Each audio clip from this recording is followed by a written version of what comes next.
Šobrīd ir pagājuši 3 gadi kopš Krievijas iebrukuma Ukrainā. 3 pilni gadi. Tas ir pietiekami ilgs laika periods, lai mēs varētu uzdot jautājumu, cik Rīga ir gatava, ja kaut kas līdzīgs notiktu pie mums Latvijā, Rīgā. Kas notiek ar civilo aizsardzību, kas notiek ar patvērtnēm? Sākšu ar labo. Ir nodibināta civilās aizsardzības pārvalde. Turpinot ar labo, Rīgas pilsēta ir sākusi apzināt ēkas. Viņa ir apzinājusi 396 ēkas un 67 ir nomarķētas un atzītas par labu esam. Mēs šobrīd atrodamies pie vienas no tādām, tātad Kungu ielā 3 redzam šo zīmi, tā ir patvērtne. Un tagad pie sliktā.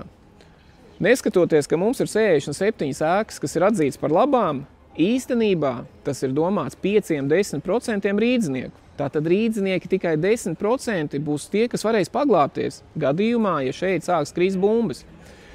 Kas vēl ir slikts? Slikts ir tas, ka uzklausot šo pārvaldi, nav sistēmiski risinājumi. Viņi, godīgi sakot, vienkārši saņem finansējumu un cenšas mazliet kaut ko izdarīt, bet sistēmiskā skatījuma nav. Nav cilvēku iesaistes. Apkaime sūdzās, viņi saka, hei, mēs esam gatavi iesaistīties, līdzdarboties, jo tieši apkaimēs notiks šī evakuācija visiem šīm apkaimes iedzīvotājiem kopā. Apkaimes netiek iesaistītas.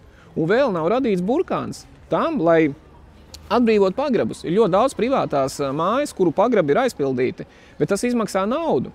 Un tātad, ko vajadzētu darīt? Punkts 1. Ir jāiesaist cilvēki, ir jāiesaist apkaimi līderi, lai kopā uzrunātos šai te X stundai. Un otra lieta ir jārada tā saucamais burkāns. Burkāns kā līdzfinansējums tam, lai privāti atbrīvotu šos te pagrabus. Lai mums būtu nevis 5–10%, bet būtu 50 un 100% rīdznieku vieta, kur patvērtnieks, ja ir stunda X, turam buru.